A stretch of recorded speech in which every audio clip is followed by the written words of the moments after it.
Alright, I got the truck all fired up. The battery hooked up to the charger, which is hooked up to the outlet here. And I wanted to see if it was going to pull or charge at 4 amps.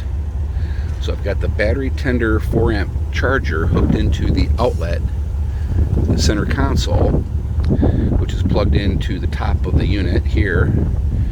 And the amp meter says almost 4 amps going into the battery.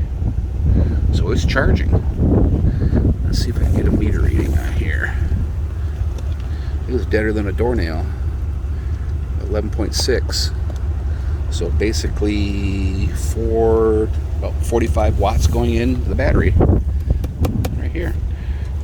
Just want proof of concept, just want to make sure this was going to work with the outlet here.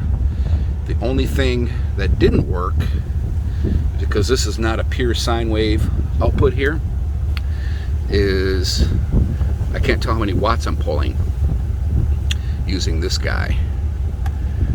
So, well, at least it's working. Doesn't feel be very hot either, which is good. Alright, shut everything off and charge it on the bench or with a solar panel. Alright, out here on my back deck doing some testing. I brought my big travel buddy lithium battery box out here to do some testing with a trickle charger solar panel that you can get for your car, and it actually works. I don't think it's designed for lithium batteries, but let me show you this little 20 watt panel right here. You got the wire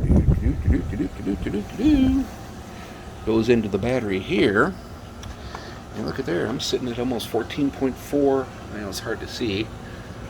There we go, 14.4 volts. It was pretty much topped off anyway, but 1 amp. I tested it, but 1 amp coming off that solar panel, so about 14.5 watts going into this battery. Pretty cool. Pretty cool. Take forever. If this battery was dead, being a 691 watt hour battery, it would take frickin' forever to charge with that solar panel over there. Need about a good 10 amps in full sun to charge this dog up. Now you know.